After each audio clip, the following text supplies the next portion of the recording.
بڑی عید ہے اور اسے عید ولایت کہا جاتا ہے۔ ماہ رمضان کے روزوں کی تکمیل پہ اللہ نے عید الفطر کو بھیجا، حج کی تکمیل پہ اللہ نے عید الاضحیٰ کو بھیجا، اور دین کی تکمیل کے لیے عید غدیر کو بھیجا۔ پورا دین مکمل ہوا ہے۔ الیوم اکملت لکم دینکم، آج ہم نے تمہارے دین کو تمہارے لیے مکمل کر دیا۔ واتممت علیکم نعمتی، اور نعمتوں کو ان کے اتمام پہ پہنچا دیا۔ مجھے مجمع کی توجہ چاہیے، میں جملہ پیش کرنا چاہ رہا ہوں۔ میں اس ممبر پہ آیا ہوں اور اتفاق کی بات ہے اس ممبر کے بھی 3 پائیدان ہیں۔ تو پائیدان 3 ہیں اور چوتھے نشست کے اوپر اس وقت آپ کے سامنے غدیر کو پیش کر رہا ہوں۔ سارے مجمع کی توجہ چاہیے، اور میں یہاں فوراً اس چوتھی نشست پہ نہیں آ سکتا تھا، مجھے ان پائیدان سے ہوتے ہوئے گزرنا تھا۔ جب تک پائیدان سے نہ گزرے نشست پہ نہیں آ سکتا تھا۔ اب یہ سارے مراحل طے کریں گے تو اس آخری منزل پہ انسان آتا ہے۔ نعمتوں کے بھی اللہ نے درجات بنائے، توجہ، نعمتوں کے بھی درجات بنائے۔ اللہ کہتا ہے الیوم اکملت لکم دینکم واتممت علیکم نعمتی، میں نے نعمتوں کو اتمام پہ پہنچایا۔ چھوٹی چھوٹی نعمتوں سے شروع ہوا، سب سے بڑی نعمت جو نعمت ولایت ہے، اللہ نے وہ ہمیں غدیر میں عطا کی۔ لَتُسْأَلُنَّ يَوْمَئِذٍ عَنِ النَّعِيمِ، سورۃ تکاثر میں اللہ سبحانہ تعالیٰ فرماتا ہے اس دن ضرور سوال کیا جائے گا۔ لام تاکید، نون تاکید، 2 تاکیدوں کے ساتھ اللہ کہتا ہے اس دن ضرور، یعنی روز قیامت، اس دن ضرور سوال کیا جائے گا۔ عن النعیم، سب سے بڑی نعمت سے متعلق سوال ہوگا۔ میں تفصیل میں نہیں جاؤں گا، اشارہ کرتے ہوئے آگے بڑھ رہا ہوں۔ تو کوئی ایسی نعمت ہے جس سے متعلق سب سے سوال ہو گیا؟ امام معصوم سے پوچھا مولا کون سی نعمت کا سوال ہوگا؟ کہ لوگ کیا کہتے ہیں؟ کہ لوگ کہتے ہیں اللہ کھانے پینے کا حساب کتاب مانگے گا۔ کہ اگر کوئی سخی گھر پہ دعوت دے اور دروازے پہ کھڑا ہو جائے، بتاؤ میرے گھر میں کیا کچھ کھایا، تو کیسا محسوس کرو گے؟ کہ مولا آپ اسے سخی کیوں کہہ رہے ہیں؟ اسے سخی کیوں کہہ رہے ہیں کہ جو حساب کتاب مانگے میرے ہاں کیا کھایا؟ کہ اللہ نے سخاوت عطا کی ہے، وہ سخاوت کا عطا کرنے والا ہے۔ وہ یہ نہیں حساب کتاب مانگے گا کہ کیا کھا کے آئے ہو، کتنا کھا کے آئے ہو۔ ضائع کرنے اسراف کا گناہ ہے، لیکن کھانے پینے کا حساب کتاب نہیں مانگے گا۔ کہ مولا پھر کیا سوال ہوگا؟ کہ ہم اہل بیت کی ولایت کا سوال کیا جائے، آل محمد کی ولایت کا ہم سے سوال کیا جائے گا۔ عزیزان گرامی، سب نے اپنے اپنے انداز سے پیش کیا ہے کہ ولایت صرف عقیدے کا نام نہیں ہے بلکہ عمل کا نام بھی ولایت ہے۔ مجھے آج غدیر کو پیش کرنا ہے اور میں کوشش کروں گا کہ آپ کے سامنے ایک ایسا منظر پیش کروں کہ آپ محسوس کریں آپ غدیر میں ہیں۔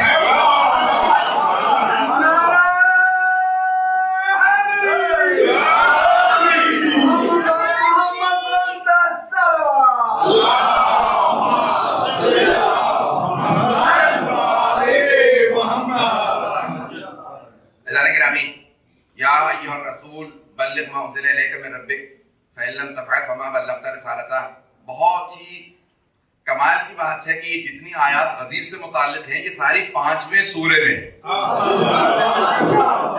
اب اللہ نے انہیں 5ویں سورے میں بھیجا اور اس سورہ کے اندر کہتا ہے یا ایھا الرسول، ہے میرے پیارے رسول، بلغ ما انزل الیک من ربک، جو کچھ آپ پہ اللہ کی طرف سے نازل کیا گیا ہے اس کی تبلیغ کر دیجیے، اسے پہنچا دیجیے۔ فَإِن لَمْ تَفْعَلْ فَمَا بَلَّغْتَ رِسَالَتَهُ، اگر آپ نے یہ کام نہ پہنچایا تو کار رسالت جیسے انجام نہیں ہوا۔ مجھے اس بات پہ توجہ دلانی ہے۔ بعض اگر ممبروں سے جملہ کہہ دیا جاتا ہے جس سے میرا اتفاق نہیں ہے کہ اگر رسول خدا یہ کام نہ کرتے تو انہوں نے معذاللہ کچھ نہیں کیا تھا۔ اللہ کی طرف سے ڈانٹ نہیں ہے۔ یا ایھا الرسول، ہے میرے پیارے رسول، محبوب ترین رسول اللہ کے رسول خدا ہیں۔ تو اللہ یہاں ڈانٹ نہیں رہا بلکہ دنیا کو سمجھا رہا ہے یہ سارے کے سارے میرے رسول کے کام ہیچ ہو جاتے، ختم ہو جاتے اگر سارا دین پہنچانے کے بعد یہ دین علی کے ہاتھوں میں نہ دیا جاتا۔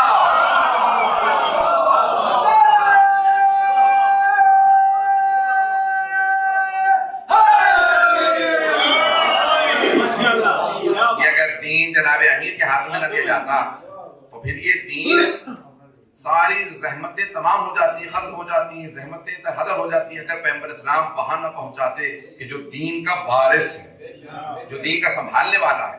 تو یہ ڈانٹ نہیں ہے بلکہ اس پیغام کو پہنچانا مقصود ہے۔ میں تفصیل میں نہیں جاؤں گا۔ تو یا ایھا رسول بلغ ما انزل الیک من ربک، حبیب خدا پہ آیت نازل ہوئی، میرے ساتھ چلیں گے۔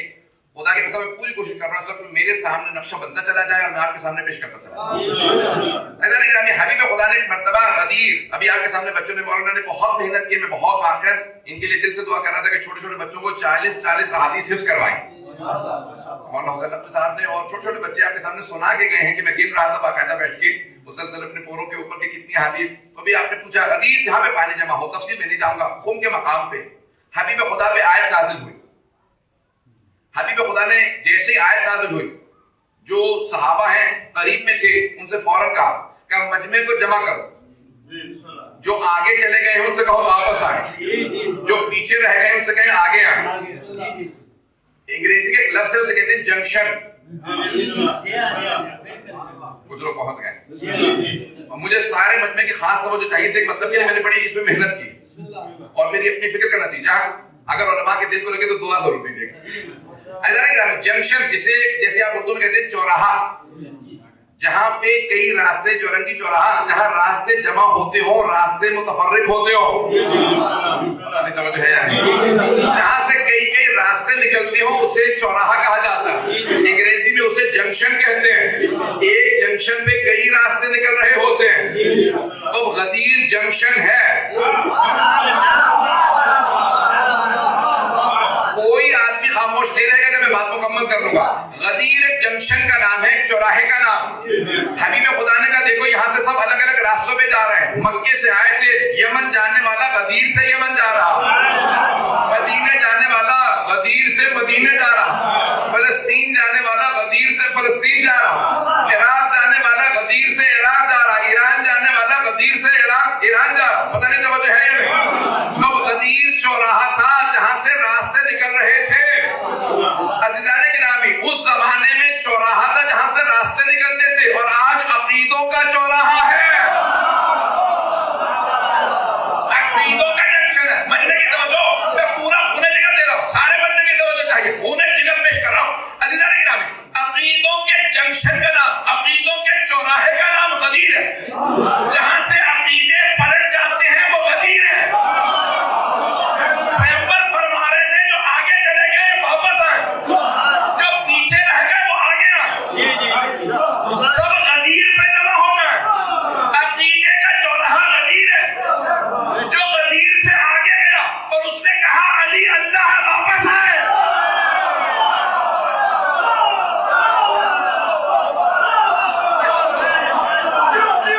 غدیر چوراہا، عقیدے کا چوراہا، جو غدیر سے آگے نکلا اور کہنے لگا علی اللہ ہے کہو واپس آ، جو پیچھے رہ گیا اور کہہ رہا تھا علی بندہ ہے آگے آئے۔ نہ علی اللہ ہے نہ علی بندہ ہے، علی مولا ہے۔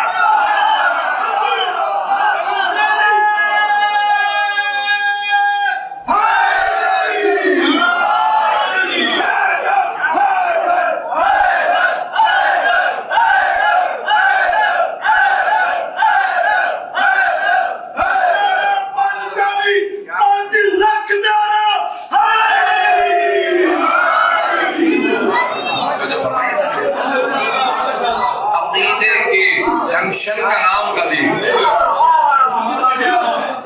یہاں ولایت کا فیصلہ ہونا کہ ہمیشہ جو بھی علی کو اللہ کہے گا کہو واپس آ جائے، اور جو علی کو بندہ کہے گا اس سے کہو آگے آ جائے۔ تو اب یہاں پہ حبیب خدا نے اعلان کرنا، میں پورا آپ کے سامنے نقشہ کھینچوں گا، اور کہلا زیادہ سنبھالنے کے سب سے آگے محرم آ رہا ہے، 200-250 زیادہ مدارس پڑھنا ہے، اور کہلا آج ہی میرا جو ہے وہ 4 دن سے مسلسل جشن پڑھنے کی وجہ سے تھوڑا متاثر ہے۔ عزیزان گرامی، پیش کر رہا ہوں پورا نقشہ، کوشش کروں گا پروردگار میرے کوئی الفاظ میں کوئی خطا نہ ہو مجھ سے، میں نقشہ اس طرح سے پیش کروں کہ الفاظ صحیح پہنچ جائیں۔ عزیزان گرامی، میں ایک اور جملہ یہاں کہہ دوں کہ امام حسن مجتبیٰ جب جناب سید صلی اللہ علیہ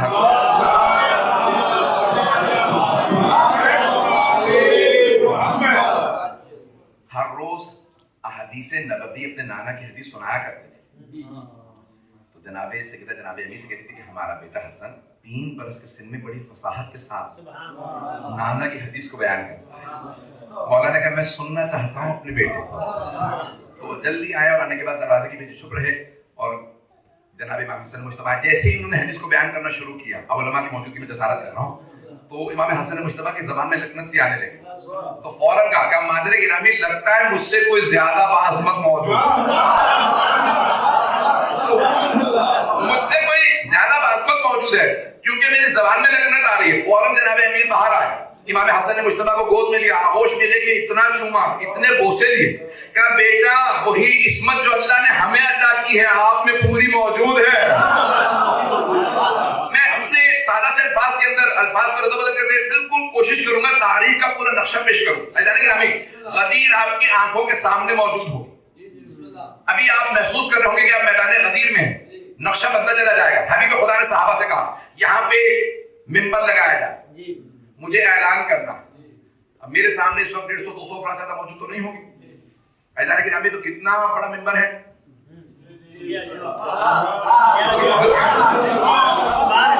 ممبر کے 3 پائیدان ہیں, تو 200-250 افراد کے لیے میرے لیے ممبر کافی. لیکن اگر یہی 2-3 ہزار کا مجمع ہو تو پھر مجھے بلندر ممبر کی ضرورت ہے. اور اگر 10-15 ہزار کا مجمع ہو تو ممبر اور زیادہ بلند ہونا چاہیے. اور اگر 1 لاکھ سے زیادہ کا مجمع ہو, بھائی ایک تو مجمع زیادہ تھا اس لیے بھی پیغمبر فرما رہے تھے ممبر اونچا ہونا چاہیے, اور دوسرے ذکر بھی کسی علی کا تھا. حبیب خدا نے کہا میرے لیے ممبر بنایا جائے. پیغمبر اسلام کبھی بھی یہ نہیں کہا کرتے تھے کہ میں چاہتا ہوں کہ دیکھا جاؤں, لوگ مجھے دیکھیں, لیکن آج پیغمبر بار بار تاکید کر رہے ہیں اتنا اونچا ممبر بناؤ جتنا مجمع ہے یہ سارا دیکھے, کیونکہ آج سنانا کافی نہیں ہے, دکھانا ضروری ہے. آج دکھانا بہت ضروری ہے. غدیر ہے نا, اور تمام کے تمام صحابہ تیاری کرنے لگے, کہا یا رسول اللہ اتنے لوگوں کو جمع کرنا بلانا آسان نہیں ہوگا, تو کیسے بلایا جائے؟ دیکھیں مائکرو فون نہیں ہے, لاؤڈ سپیکر نہیں ہے اس زمانے میں, کیسے جمع کرنا ہوگا؟ تو میں بعض کتابوں میں دیکھ رہا تھا کہ ایک حبیب خدا کی ایک صحابی ہے, آل سو, بہت بلند آواز.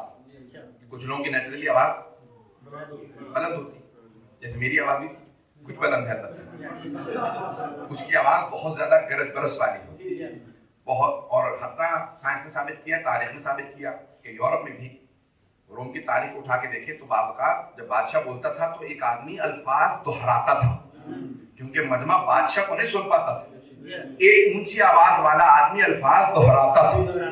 تو اب حبیب خدا کے ایک صحابی ہیں, ان کی آواز بہت بلند تھی, کہا کہ سامنے اس سیلے پہ کھڑے ہو جاؤ, الفاظ کو دہرانا. جب وہ جا کے کھڑے ہوئے تو کہا میری آواز آ رہی ہے؟ کہا یا رسول اللہ بالکل صاف اور واضح. حبیب خدا جب کلام کرتے تھے تو الفاظ کو گنا جا سکتا تھا, اتنے آرام سے کلام کرتے تھے. اب ایک مرتبہ صحابی نے کہا کہ ہاں مجھے آواز آ رہی ہے, کہ جو کہوں الفاظ دہراتے رہنا. مجمع کو جمع کرنے کے لیے اذان دی گئی. کچھ لوگوں نے کہا ارے فجر کی نماز پڑھ کے چلے تھے, ظہر کا وقت ہوا نہیں, یہ اذان کیسی ہے؟ کہا لگتا ہے حبیب خدا دوبارہ بلا رہے ہیں, کوئی ضروری کام ہے. یہ وہیں سے سلسلہ شروع ہوا, جب کوئی ضروری کام ہو تو اذان کے ذریعے جمع کیا جائے. ایک مرتبہ حبیب خدا نے جناب ابوذر سے, جناب سلمان سے کہا کہ اذان. اب ایک مرتبہ مجمع جمع ہونے لگا. جب تجمع ہوا غدیر کے میدان, سب جمع ہونے لگے صحابہ, یا رسول اللہ کوئی ضروری کام ہے؟ کہا ہاں بہت ضروری کام ہے. کتنا ضروری کام ہے؟ دن کی تپش ہے, مکے کی گرمی, حجاز کا موسم, لوگوں نے سر منڈا رکھے ہیں. تو حبیب خدا نے کہا میں جانتا ہوں لیکن کام بہت ضروری ہے, توجہ ہو. ایک مرتبہ سب سے کہا کہ بھئی پالانوں کا ممبر بنایا جائے, ذہنوں میں ہے. عزیزان گرامی گھوڑے کی پشت پہ زین رکھی جاتی اور اونٹ کی پشت پہ پالان رکھے جاتے. اونٹ کی پشت پہ کوہان ہوتا ہے, کوہان پہ لکڑی کا پالان رکھا جاتا ہے جو قد میں بلند ہوتا ہے. اب حبیب خدا نے کہا پالانوں کا ممبر بنایا جائے. کچھ لوگوں نے زمین پہ پالان رکھے, کہا نہیں ان پہ اور پالان رکھو. پالانوں پہ پالان کرتے گئے, بہت بڑا ایک مرتبہ بہت بڑا پلیٹ فارم جیسا سے بن جاتا ہے. حبیب خدا نے کہا اسے اور بلند کر دو, میری پشت پہ خواتین کے بیٹھنے کا انتظام کرو. میرے سامنے مردوں کے بیٹھنے کا انتظام کرو. میں نقشہ کھینچ رہا ہوں پورا. حبیب خدا نے کہا سب کو جمع کر لو. میں خط گن رہا تھا خطبہ غدیر کے، تو 300 خط بنتے ہیں، 300 لائنیں خطبہ غدیر کی. حبیب خدا کے پاس اتنے مختصر خطبے بھی ہیں کہ 5 منٹ میں خطبہ مکمل ہو جائے. ارے غدیر میں بھی یا رسول اللہ اتنا پرانی خطبہ، دن دہاڑے 9-10 بجے کا صبح کا وقت، اور اتنی سخت تپش گرمی، اور اگر اس طرح سے خطبہ دیا جا رہا ہو تو لوگوں کا کیا حال ہوگا کہ اس گرمی کے اندر وہ کیسے خطبہ سنیں گے؟ کہ نہیں، آج سارے پیغام کو سنانا پہنچانا بہت ضروری ہے. بھائی مجمع پہ مولانا نے بھی بتا دیا آپ کو کہ اختلاف ہے، 90,000، 1,10,000، 1,20,000، 1,24,000، 1,40,000. مجمع اس سے بحث ہے کیونکہ روایت میں 1,24,000 ہے، وہی پڑھتے 1,24,000 کا مجمع جمع ہو گیا، چاروں طرف مجمع. حبیب خدا نے سب سے کہا کہ بیٹھ جاؤ. میں پورا نقشہ کھینچ رہا ہوں. جب سب کے سب تجمع کرنے کے بعد حبیب خدا کے سامنے جمع ہو، اب حبیب خدا نے شروع کیا خطبہ. طولانی ترین خطبہ دیا، اور خطبہ جب دے رہے تھے تو گرمی کی وجہ سے آپ نے دیکھا عرب پرنا لیتے ہیں، کپڑا لیتے ہیں سر پہ، انہوں نے اپنے سروں پہ کپڑے لیے اور سر جھکا کے بیٹھ گئے.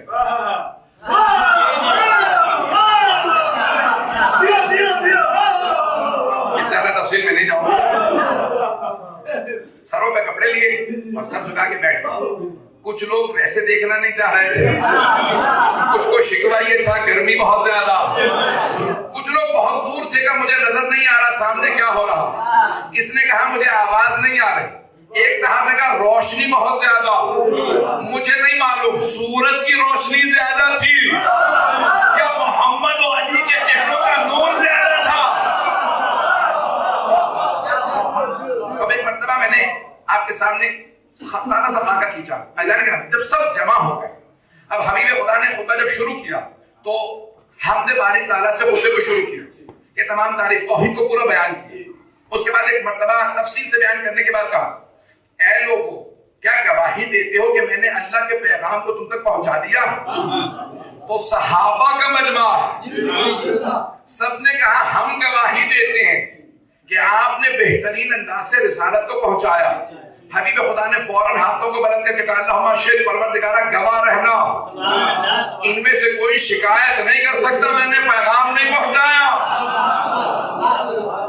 روک کے ایک بات کہوں گا، آج بہت سے لوگوں نے غدیر کے خلاف قلم اٹھائے اور وہ کہتے ہیں کہ حبیب خدا نے صاف اور شفاف الفاظ میں اعلان خلافت و ولایت نہیں کیا.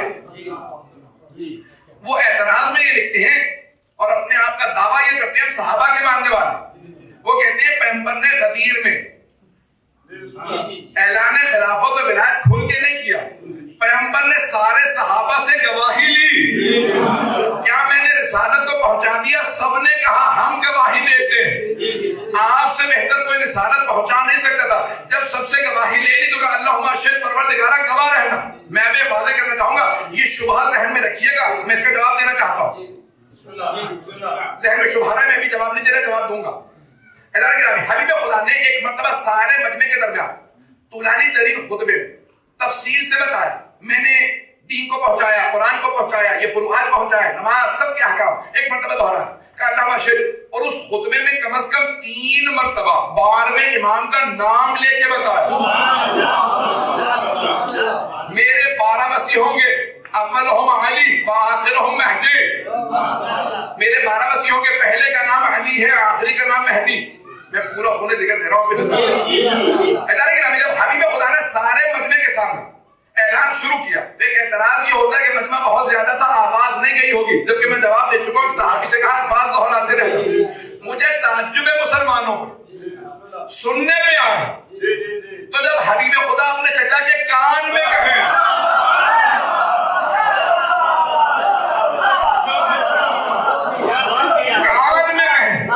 کچھ کہیں تو سب کہیں کہ کہا تھا چچا جان کلمہ پڑھ لیجیے. سننے پہ آتے ہیں تو کان میں کہیں بات سن لیتے اور جب نہیں سننا چاہتے تو غدیر کا چیخ چیخ کے اعلان ہو رہا. نہ سننے پہ آئے تو غدیر کا اعلان نہ سن. تو ایک مرتبہ حبیب خدا نے اعلان کیا. اب میں نے پورا نشر کھینچ دیا، الفاظ سن لیجیے گا. ایک مرتبہ سارے صحابہ کے سامنے حبیب خدا نے کہا الستو اولا بکم من انفسکم، کون کہتا کہ لفظ مولا کیونکہ واضح نہیں تھا استعمال نہیں کرنا چاہیے تھا کیونکہ 17 معنی لکھے بعض علماء نے. میں کہتا ہوں نہیں، پیغمبر نے پہلے معانی بتائے، میں کس معنی میں استعمال کر رہا ہوں، پھر لفظ مولا استعمال کیا. نہیں الستو اولی بکم من انفسکم، کیا میں تمہارے نفسوں پہ تم سے زیادہ اختیار نہیں رکھتا؟ قالوا بلا، نام نہیں کہا، قالوا بلا، بے شک. یعنی پچھلے جو آپ نے کہا ہے وہ بالکل ویسا ہی ہے جیسا آپ نے کہا، آپ ہمارے نفسوں پہ ہم سے زیادہ اختیار رکھتے ہیں. یہ قرآن کے اندر بھی آیا تھا، النبی اولی بالمؤمنین من انفسہم، نبی مومنوں کے نفسوں پہ ان سے زیادہ اختیار رکھتے ہیں، یعنی اولی بالتصرف ہیں. میں اپنے نفس پہ بہت سے اختیارات نہیں رکھتا. آگ میں جانا چاہوں تو اپنے آپ کو جلا نہیں سکتا، اگر مر گیا تو خودکشی ہوگی. اپنے آپ کو چھت سے گرا نہیں سکتا، گر کے مر گیا تو خودکشی ہوگی. کسی سے لڑنے چلا جاؤں، جانتا ہوں کہ بہت طاقتور ہے، مجھے مار دے گا، ہاتھ میں ہتھیار بھی ہے، اگر لڑوں اور مارا جاؤں تو قتل ہو جاؤں گا. توجہ، مجھے اتنا اختیار نہیں کہ میں بے موت مارا جاؤں، لیکن اگر حبیب خدا کہہ دیں تو میرا مرنا رائے گا نہیں ہوگا، شہادت ہوگی. تو پیغمبر کو میرے نفس پہ مجھ سے زیادہ اختیار، بھائی اولا بھی تصرف ہے. اور پیغمبر نے صرف اعلان نہیں کیا کہ الستو اولی بکم من انفسکم. سید العلماء نے اس مقام پہ لکھا جب غدیر خم کا ممبر بنا، پیغمبر اسلام ہمیشہ ممبر پہ اکیلے ہوا کرتے تھے، لیکن غدیر میں مزاج بدلا ہوا تھا. آج ایک مرتبہ ممبر پہ آنے کے بعد کہ سلمان علی کہاں ہے، ممبر بہت بلند تھا، جناب امیر کا دایاں ہاتھ اپنے بائیں ہاتھ سے تھاما اور زمین سے اٹھا کے ساتھ بٹھایا. نہیں ایسا نہیں ہوگا، نہیں آگے نہیں بڑھوں گا، میں پورا خون ذکر دے رہا ہوں. یقین مانیے اتنا زور لگانا نہیں چاہتا تھا، آرام سے بولنا چاہتا تھا، لیکن جب میں غدیر پڑھ رہا ہوتا ہوں میں یہاں نہیں ہوتا، کبھی نجف میں ہوتا ہوں کبھی غدیر میں.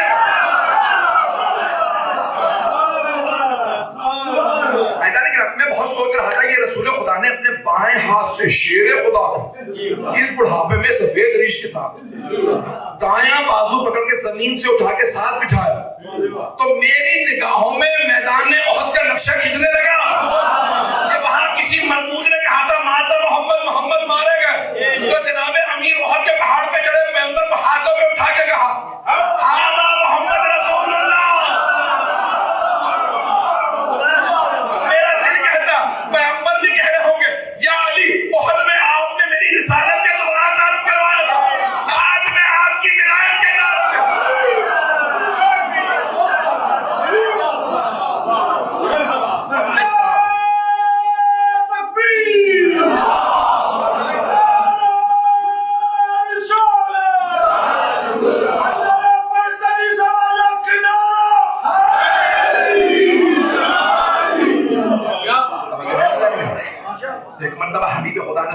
ساتھ بٹھایا. سید العلماء اس مقام پہ کہتے ہیں، وہ کہتے ہیں کہ مجمع آج سن کم رہا تھا، دیکھ بہت زیادہ رہا تھا، اور دیکھ دیکھ کے دھوپ بھی تھی، آنسو بھی بہ رہے ہوں گے، کچھ کو پتہ نہیں کہاں کہاں رونے کی عادت تھی.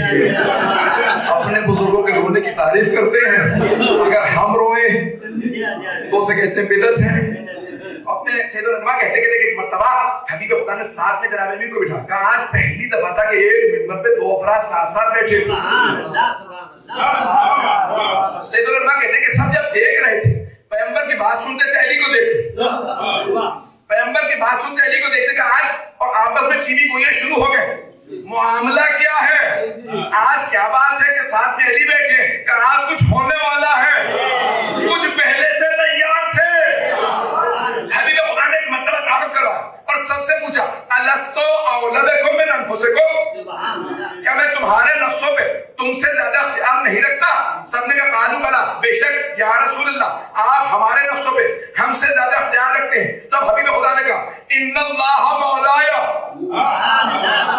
وانا مولا المؤمنین، اللہ میرا مولا ہے، میں مومنوں کا مولا ہوں. فمن کنت مولا فہذا علی المولا.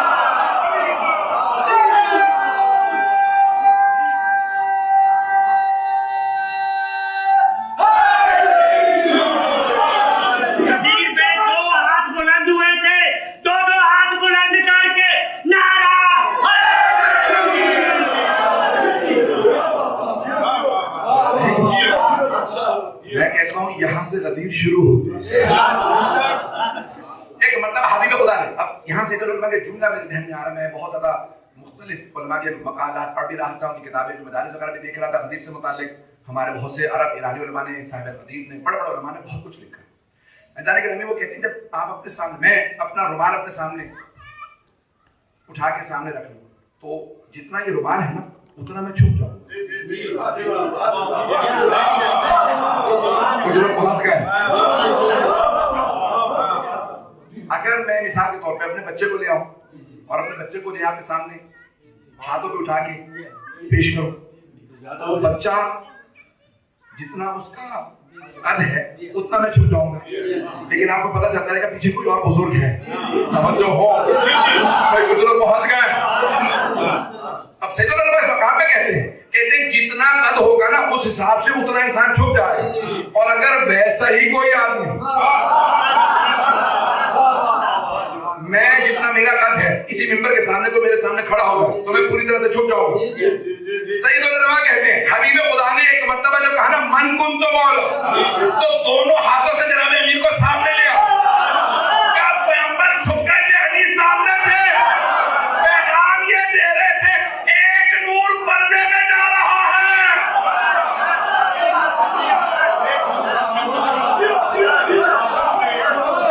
ایک نور پردے میں جا رہا, یعنی محمد رسول اللہ باقی رہے گا, لیکن آج سے علی ولی اللہ ختم نبوت کی دلیل بن رہا ہے.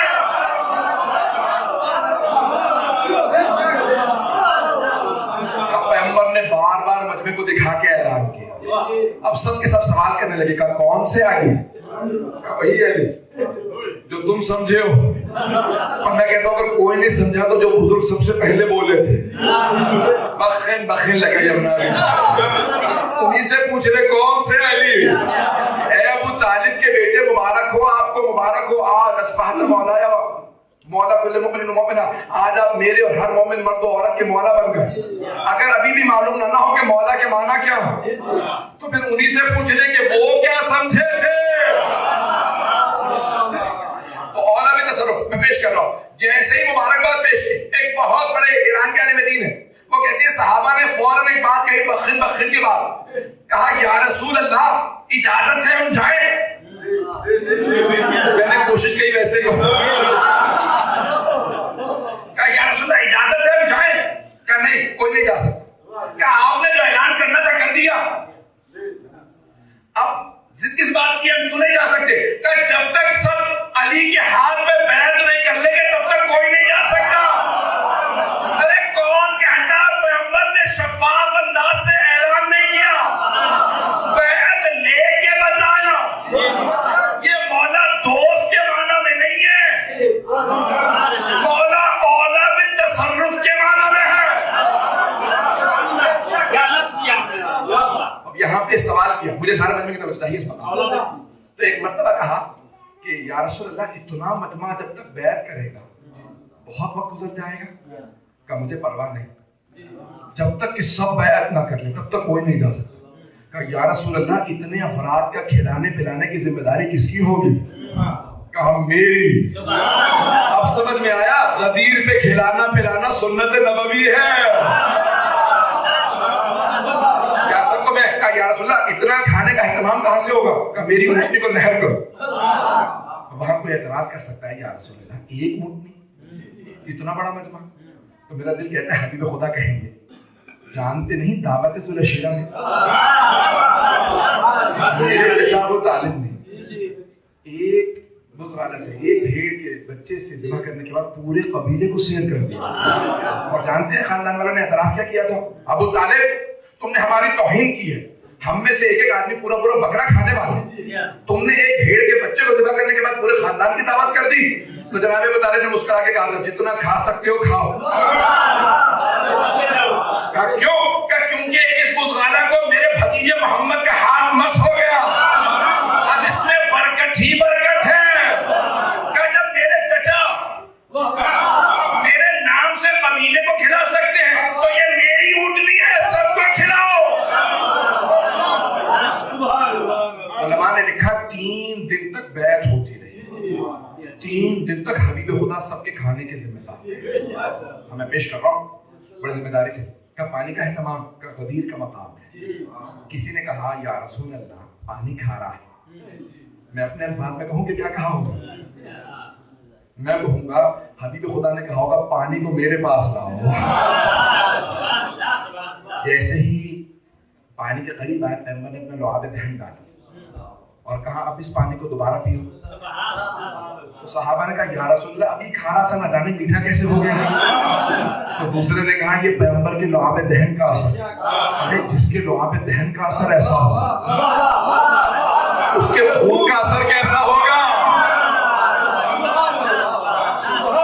نہ سینے میں دم ہے نہ گلے میں دم ہے. چل میں پیش کر رہا ہوں. اب یہاں پہ پیغمبر اسلام سے کہا یا رسول اللہ بیعت سب سے پہلے کون کرے گا؟ اتنا بڑا مجمع ہے.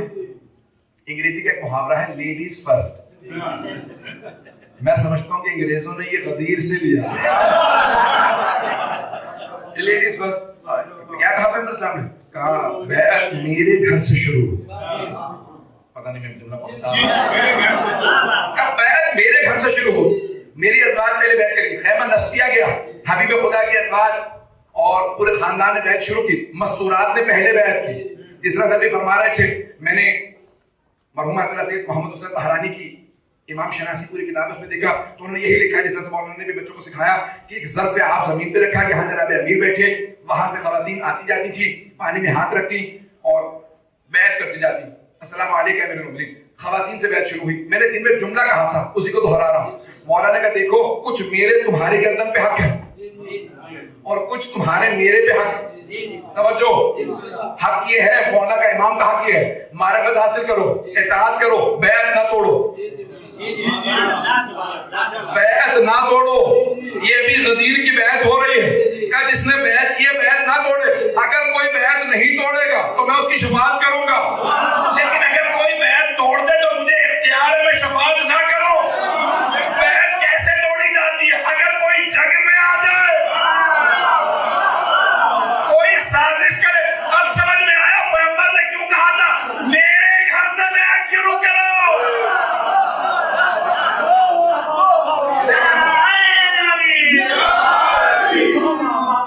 میرے گھر سے بیعت شروع.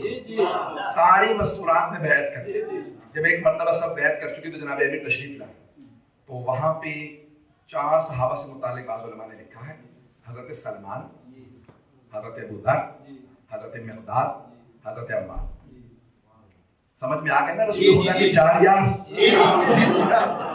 پہنچ رہی ہے. تو یہ 4 جلیل القدر سب سے رسول خدا صلی اللہ علیہ وسلم کے سب سے جلیل القدر صحابہ. انہوں نے کہا بھائی اتنے مجمع نے بیعت کرنی ہے, اگر جناب امیر کھڑے رہیں گے اور سب سے بیعت لیں گے تو جناب امیر تو دھوپ میں کھڑے رہیں گے. تو انہوں نے جا کے خیمہ نصب کیا. توجہ ہو, خیمہ نصب کیا اور وہاں پہ فوراً کہا کہ جناب امیر اس کے سامنے کھڑے ہو کے بیعت لیں. جملہ پیش کر رہا ہوں اور اسی پہ تمام کر دوں گا. چند جملے مبارک سے متعلق پیش کروں گا. ہے وقت میرے پاس؟ 15 منٹ ہے. مجھے مباحث کے متعلق چند جملے پیش کرنا. ایک مرتبہ بیعت شروع ہوئی. کچھ افراد مسلسل پریشان تھے, کیا کریں, کھانا پینا تو چل رہا ہے لیکن بیعت تو ہو گئے. وہ کہتے ہیں نا, وہ افراد جو کہتے ہیں اجماع سے ثابت ہو جاتی ہے خلافت. اجماع تو پہنچ رہے ہیں اس لطیفہ میں اجماع ہو جائے لوگوں کا سب کسی پہ. اگر اجماع سے خلافت ثابت ہوتی ہے تو اتنا بڑا اجماع کسی پہ نہیں ہوا جتنا غدیر میں علی پہ ہوا. ایک مرتبہ سب نے بیعت شروع کی. جب بیعت کے لیے آ رہے تھے تو کچھ نے اعتراض کیا. یہ جملہ پیش کر رہا ہوں, اسی پہ تمام کروں گا. غدیر آج مکمل. چند جملے مباحث سے متعلق سنیں گے جملے کو, میں خود ذکر دے رہا ہوں. ایک مرتبہ صحابہ نے کسی نے دیکھا کہ جناب امیر کا ہاتھ ہتھیلی زمین کی طرف ہے. ظاہراً یہ بھی امام شناسی میں سے محمد حسین طہرانی نے لکھا ہے کسی اور کتاب میں, اس وقت حوالہ ذہن میں نہیں ہے. ایسا نہیں کہ خود دیکھا میں نے, متعدد کسی بزرگ سے سنا بھی ہے کہ جناب امیر کی ہتھیلی آسمان کی طرف نہیں تھی. جب بیعت, بس مجھے یہ خاموشی چاہیے کہ تاکہ تھوڑی سی دیر آپ بھی سوچنے پہ مجبور ہو. ہتھیلی آسمان کی طرف نہیں تھی جب بیعت دے رہے تھے, ہتھیلی زمین کی طرف تھی اور سب آ رہے تھے, بیعت کرتے جاتے تھے, جا رہے تھے. جب کسی صحابی نے دیکھا, کہا دیکھا تم نے علی کی ہتھیلی آسمان کی طرف نہیں زمین کی طرف ہے. کہ میں نے غور نہیں کیا تھا، تم نے اچھا دیکھا، آؤ پیغمبر کو شکایت کرے. آئے حبیب خدا کی بارگاہ میں، کہا یا رسول اللہ ہم نے اپنی آنکھوں سے دیکھا علی جب بیعت لے رہے ہیں تو ہتھیلی آسمان کی طرف نہیں ہے، زمین کی طرف ہے. کہ جب میں نے علی کی ولایت کا اعلان کر دیا، خبردار میرے پاس شکایت نہ لانا، سوال ہے اعتراض ہے تو علی سے پوچھو. کسی نے ہمت کی، کہا یا علی آپ کی ہتھیلی آسمان کی طرف نہیں ہے، زمین کی طرف ہے. پوچھ سکتے ہیں کیوں؟ کہ کیونکہ میں بیعت مانگ نہیں رہا، میں بیعت لے رہا.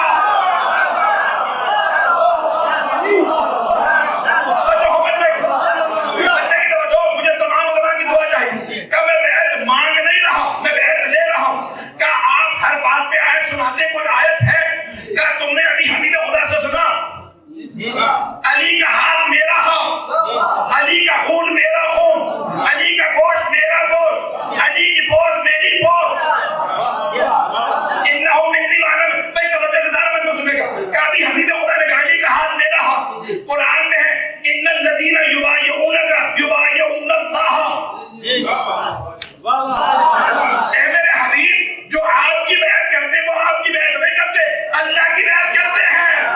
ید اللہ فوق ایدی ہے، اللہ کا ہاتھ ہر ہاتھ سے بالا تر ہے، ہاتھوں کے نیچے نہیں ہے. تکبیر،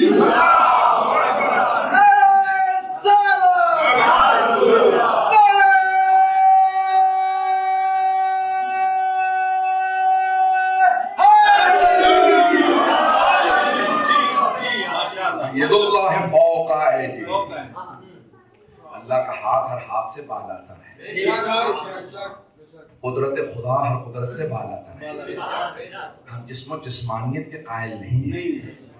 عزیزان گرامی، یہاں پہ غدیر ابن شہراشو کہتے ہیں 3 دن تک لوگ بیعت کرتے رہے اور پھر خوشی خوشی چلے گئے. بیعت کی خوشی نہیں تھی، جانے کی خوشی. 14 افراد بیٹھ کے رو رہے تھے. جب سب چلے گئے تو 14 افراد بیٹھے. ان میں سے پہلے صحابی اٹھے اور ایک مرتبہ جناب امیر کے پاس آئے، ہاتھوں کے بوسے دینے لگے، قدموں کے بوسے دینے لگے، روتے روتے کہنے لگے یا علی ولایت مبارک ہو. مولا نے سینے سے لگایا، کہا سلمان تمہیں بھی مبارک ہو. پتہ نہیں پہنچے یا نہیں. دوسرے صحابی آئے، نام مضر بتایا جاتا. اب الفاظ شاید آگے پیچھے ہو جائے کہ کس صحابی کا کون سا جملہ ہے. تو ایک مرتبہ جناب ابو ذر نے کہا یا علی اب تک چھپ کے وار ہوتے تھے، اب کھل کے وار ہوں گے، ولایت مبارک ہو. جناب امیر نے گولی بھی اٹھا کے سینے سے لگایا. پھر جناب مقداد آیا، کہا یہ وہ تھے جنہوں نے دل سے مانا تھا.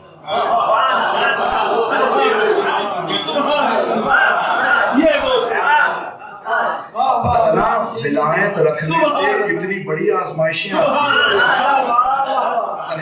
ہیں. دل سے تسلیم کرنا ولایت.